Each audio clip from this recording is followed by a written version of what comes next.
Black Veteran channel. I'm just going to discuss a couple of key topics that pretty much have our community asking what happened, what went wrong, and how can we fix it. One of the things is why Black people should become homeowners and where we are in that. Another one, we'll talk about the income, how much we make, how much we earn compared to other races in this country. Also, a key part we're going to talk about and discuss is the Black marriages. Where are we with the Black marriages? What happened? Where did we start? Where we are now? And also going to discuss a couple things that happened to cause some of these issues. So again, don't forget to like, share, and subscribe so we can get this out there to everyone so they can get some information about the Black community.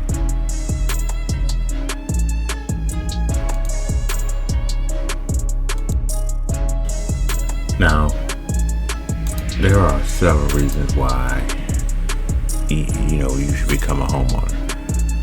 In the Black community, there's some great reasons why you should. I'm going to go over it pretty quickly here.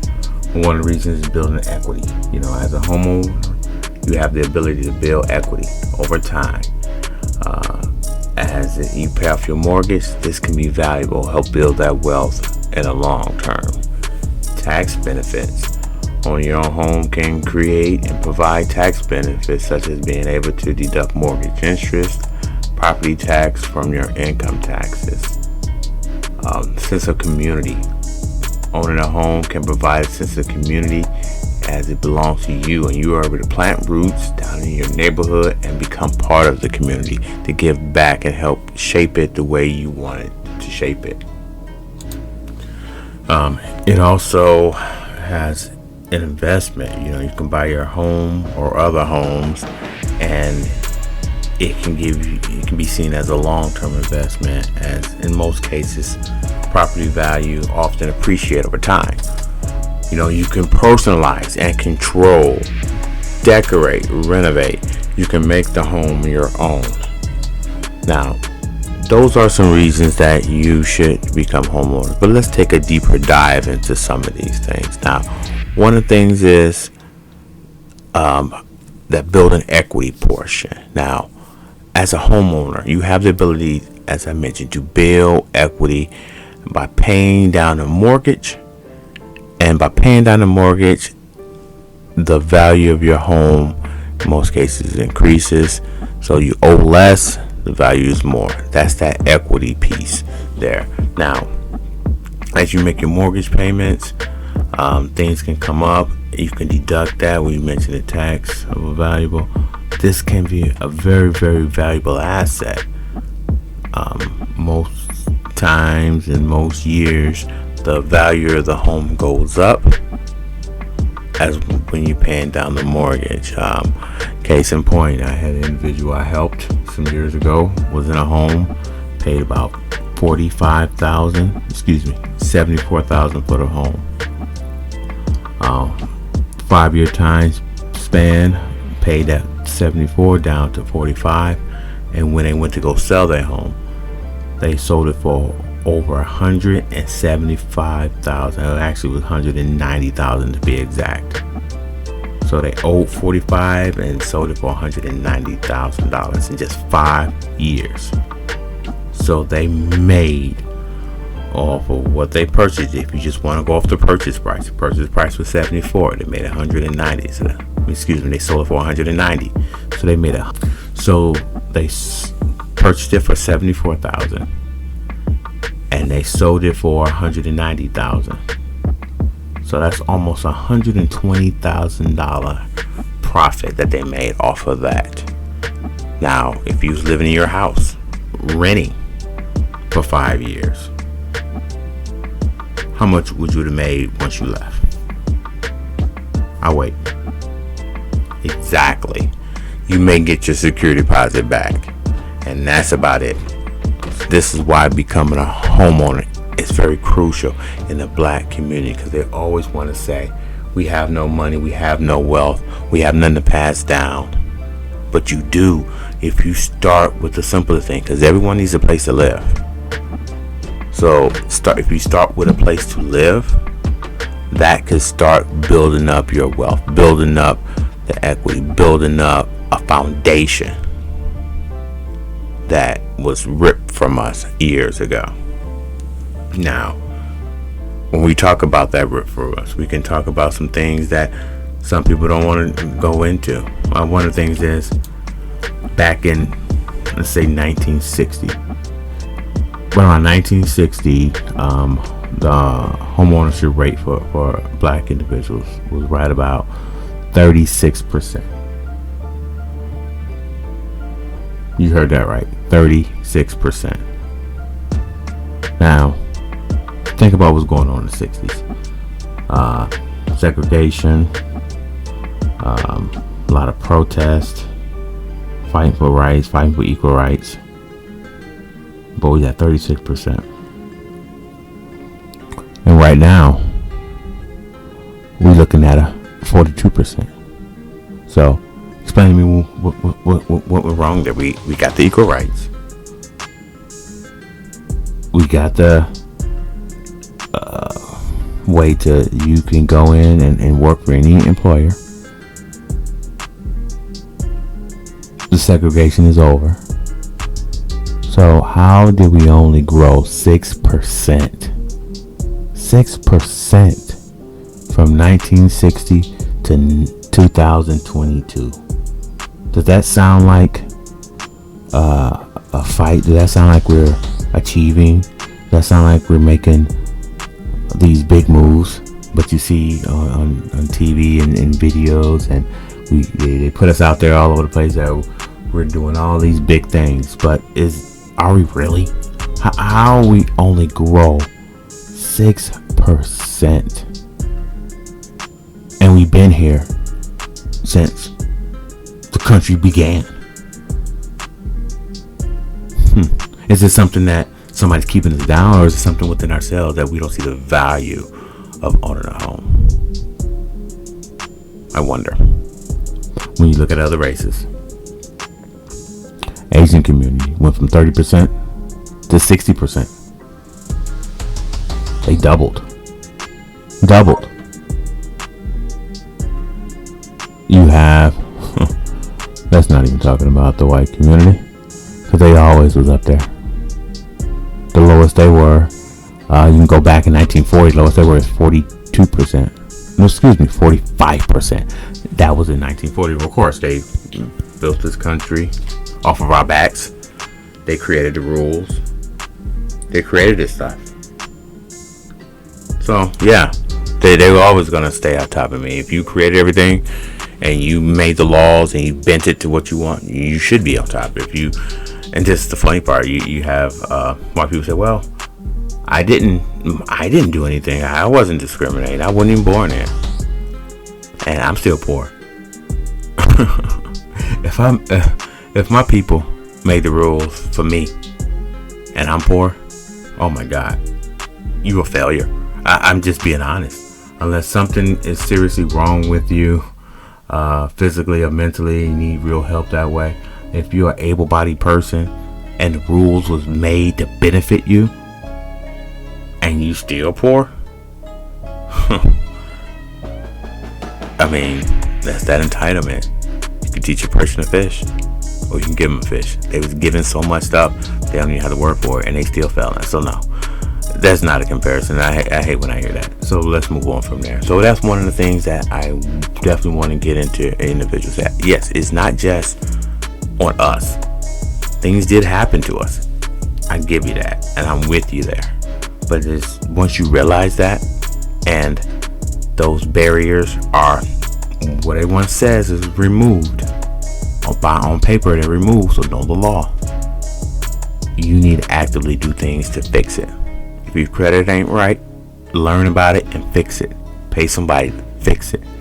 If your income not right, figure out what you need to do to start earning more money. Have multiple jobs, multiple streams of income. Do some side hustles. If you need to take some classes, some courses to learn something to better educate yourself to get you a better skill, do that. Because if you're paying what rent is now in most places is between, for a 1-bedroom apartment, 1-bedroom house, between $900 and $1,200, that's a mortgage payment right there. It may not be the biggest house in the world, but it's a start. And that's what you got to do. I just gave you the example. Colleagues of mine purchased a home, $74,000. $74,000. Sold it for $190,000. So you can start small, but you have to get in the game. You can't be sitting in the crowd complaining why ain't they passing you the ball. They ain't never gonna pass you the ball. You sitting in the crowd. You're not even on a team. Then it's one other thing, you being on a bench. What are you doing to progress yourself? Are you coming to practice? Are you taking time to, as I stated, take some extra courses? You got to do something extra. And I know people complain, well, I got to do something extra. Why I got to do something extra? They don't have to. It doesn't matter. What did I just say? The rules and the laws was created for them. So no, they don't have to do anything extra. We do. That's just the way it is. Understand that and do the extra. I'm not saying do nothing extra that's gonna hurt you, kill you, and make you feel bad. But just do some extra that you like, that's gonna get you the results that you want. Do the extra. Do those extra things so you can make it to where you want to be. And then you can achieve your goals there.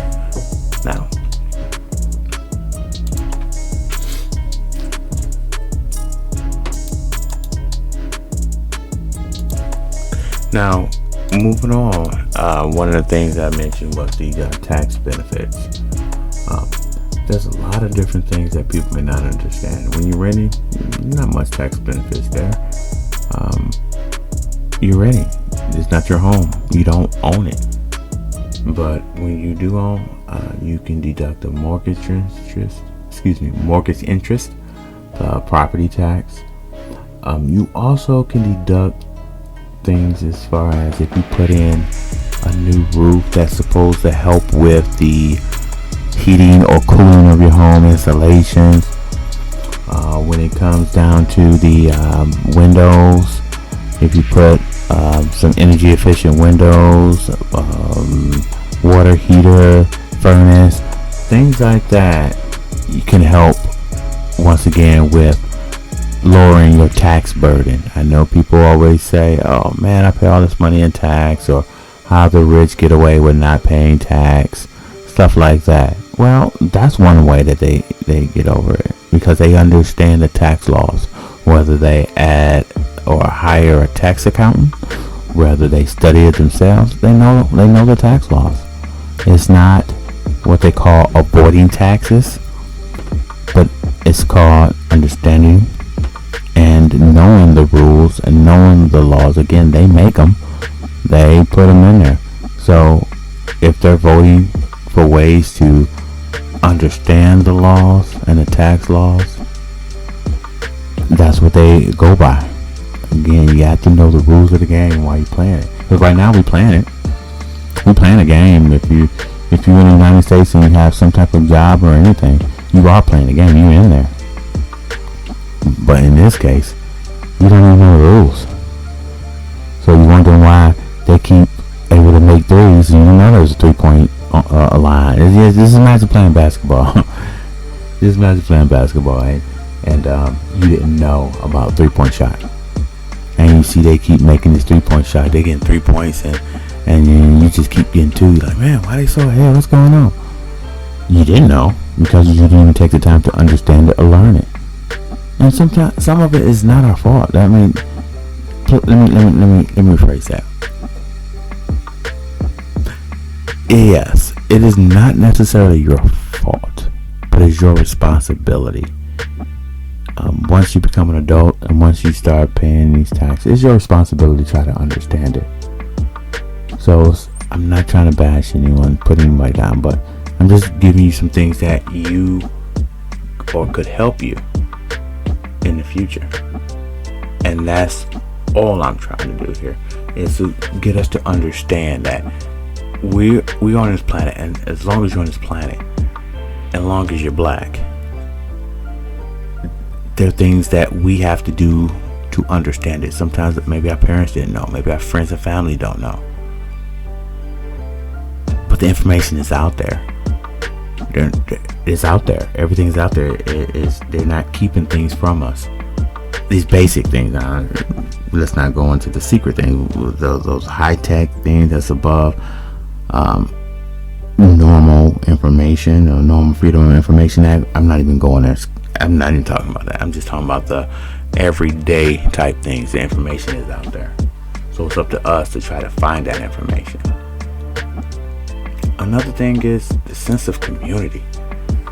Now, years ago, we had a sense of community, whether it was forced upon us with the segregation, slavery, redlining, whatever the reasons being. In the United States, we had it.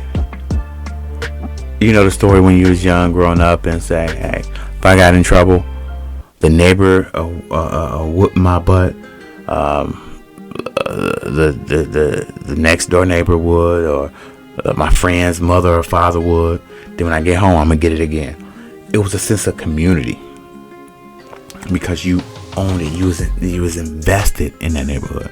Same thing with someone breaking in your home or trash around. We will pick up, even if it wasn't ours. It wasn't, no, I ain't mine, I'm not doing it. It was a sense of the community because you all lived there. So you wanted to make sure it was kept up. Another thing is, stats are out there. A person that renting a home, in a lot of cases, not all. I don't like that all case things or always. And in some cases, or most cases, the people who live there, they don't have the responsibility to keep of the upkeep of the home. So it's not theirs. They don't feel obligated to make sure that the grass is cut, trimmed up, or if the roof is leaking or roof's falling apart, or paint, things like that. Most people, if they own a home, they know it's going to affect their pocketbook, so they tend to care a little bit more. And that's what happens sometimes, where if you're renting, you may not think that way. Again, not everybody, but a lot of people may not think that way. They may call their landlord say they're not gonna fix it, or they don't really care, or put some cheap stuff in there because they don't live there. So they ain't gonna put the same material in that house that they rent out to someone else as they would in their own house. People tell you all the time, as an investor, most investors don't put the same high quality material in an investment home as they would their own home. Most of them do not. That's a fact. Some people say, well, that's an investment, one-on-one. You don't want to put expensive stuff because it get damaged. Other train of thought is, you put expensive stuff, it lasts longer. But again, all I'm telling you is what I've seen and the stats and the numbers that's out there. So you have that sense of community, be able to plant those roots there, become that big part of the community, get involved in local organizations. We had little block parties and community events. The neighbors know everyone. That's one of the biggest things that we're missing in our community now. We don't have that. A lot of times we may have people renting in and out every couple of years. Don't matter. You may have that old couple, or the old guy, or the older woman that's still there. She have her roots and get off my lawn. Those type of people. We used to laugh at them when we was kids. Get off my grass. Yes, grass. But now no one cares about. So instead of having grass, sometimes when it's renting, it's dirt patches. Just again, this is what happened, and this is what has happened. And you don't fire me up or light me up in the comments. I know there were some outside enemies that came and did that, having freeways right through black communities, black bottom. Don't act like that's not a part of it. I understand it is, and it was. Having tearing down nice homes and nice houses, eminent domain. Really, not many eminent domains in those suburban white neighborhoods, but somehow it was always in our community. How convenient. But having those things effective, it did. Black veterans coming back from the World War II, not able to get the VA benefits. I understand. It happened again. It was not our fault.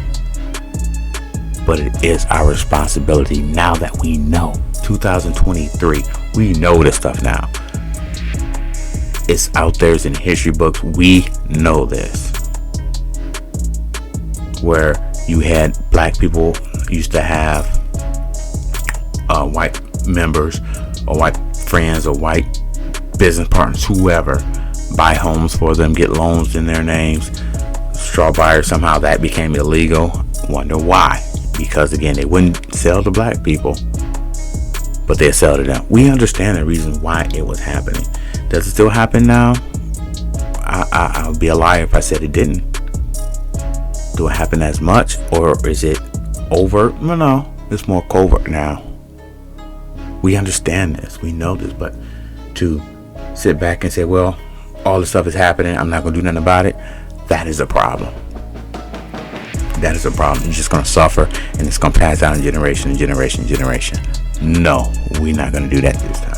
2023, we're not going to do that. So having that sense of community where people is not going to break in or steal or rob or do any of that and in your neighborhoods, because it ain't snitching if you saw somebody doing some criminal activity and you had nothing to do with it. That's not snitching.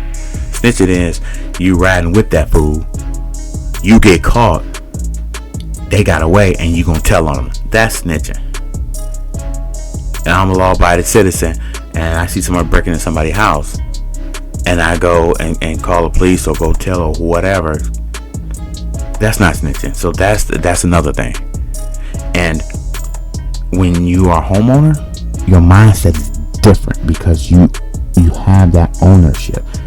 When people have a car, have a child, or have anything that's their parents, when you feel like it belongs to you, it's yours, you have an invested interest in it.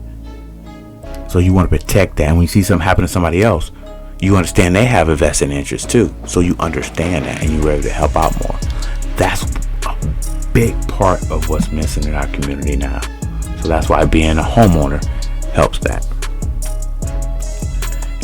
Investment. Some people think of investment as, well, I just put money into an investment property somebody rent. Yeah, that's a good way of investment. But it is a long-term investment on a property. It can be 20 years, it can be 30 years. It can be longer than that. Your own home, as I mentioned before, you can look at it as an investment. It may have cost you $150,000, $200,000 in 2023, but in 2028, that $200,000 investment that you put in, it can be worth $225,000, $250,000, $270,000. Something that you got to be in anyway. You got to live in a home. So that's what I mean about building that equity, having that value, building that, what I want to say, wealth. That is your foundation. If you don't have a place that you can rest to lay your head that is yours, that you can start the stocks and bonds and all that from that is key. You also can move out and do those other things, as I mentioned. The investing in have an investment property, 1 family flat, 2 units, 3 units, 4 or 5 units, apartment buildings. Also can invest in real estate that way too. But being a homeowner will be your first one. Some people say it's not a real investment because you got to put stuff in and put money into it and stuff like that. But that's every investment. I haven't seen an investment where you don't have to put money in. You put money or time. So when people talk like that, ask them, do you own a home? Do you want to sell it to me and you rent from me? If they say no, then tell them stop talking about that. It's not an investment thing. So just tell them to be quiet about that. Another thing is you can personalize it. You have control over it. Decorate it how you want, renovate it how you want. It's your own. Paint the walls how you want, change the floor. But also keep in mind this. Those things can add value to your home too. So again, it is yours. You can do what you want, what you will. And it's a beautiful thing. Don't let anyone tell you otherwise. This is a beautiful thing. You know, you can go and paint the walls purple, paint them blue, paint them green. I'm going to tell you right now. Growing up, mother rented most of the houses and had white walls. Oh my God. As soon as I was able to buy a house, guess what I did? Yeah, you guessed it. I painted them damn walls. I couldn't do no white walls. I couldn't do no eggshells. I couldn't do no tan. No, I wanted blue. I did a gray. I did a green. One of my daughter's room was light blue. I did a pink. I did a whatever. I didn't care. I was throwing paint over everything because I did not want to see no white walls. I got so tired of them. So tired of it growing up. So that's the thing, and that's the beauty. And if I get tired of those colors, I can go in there and change it again. That's the thing. It's yours. How you see people with cars and putting 24s or 26s and tint the windows and paint it. But guess what? The biggest difference is in the house, there's a 95 to 98% chance your value is going to go up. In a car, there's a 95, 98% chance your value is going to go down. And guess what it is?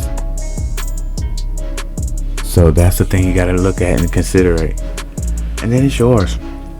You ain't got to ask the landlord for nothing. Now keep in mind, it is responsibility. Just because it's yours, you don't want to just go to waste, just sit and do nothing. You gotta have pride in it, and most people do. So, I'm not even gonna say that. We know, we own it. We gonna have pride in it. That's one of the things that everyone seems to understand. So, home ownership is crucial, key. Please become homeowners. Now, another thing. And that's one of the things is, as I can go over again, and I thank you for sticking with me about this. The thing is about black ownership and home ownership. I want everyone that's able to qualify to purchase a home to do so. My people, we have to. We can't sit around 42% home ownership. No. Way too many of us in this country. Way too many to still be renting. But you want to go have a hot girl summer, hot boy summer. City boy. You want to go and spend money on alcohol and drinks and all this designer clothes and designer shoes. Then come home to a rental. Do that make sense? These designer people, most of them are non-black. So you making them richer and their family richer while you're not even thinking about your family. I mean, come on. We gotta change the way I think. So again, it's not our fault, but it's our responsibility. So, in closing, the top reasons why we should become homeowners is building equity, tax benefits, sense of community, investment, and personalized and control over it. Now, I want to end this today. If you need more questions, if you have some things that you just want to know more about, heck, if you just want to find out information about becoming a homeowner, talk to a realtor, talk to a lender, heck, leave a comment down on this video and I will get you in touch with one, a black one. I will get you in touch with our people because we got to start doing business with our people too. That's another thing. That's going to be my next topic on when it comes to income and business ownership. It's okay to work for somebody, but is it okay to work for somebody and only somebody for 20 years? You got to become a business owner, whether you have a small business or a large business. Again, ownership. You got to own that business. That's going to be the next one. So, again, thanks for stopping by, Black Veteran. Please leave a comment below. Don't forget to like. Subscribe if you haven't. I'm going to be dropping some more information about our people for our people. Stay tuned.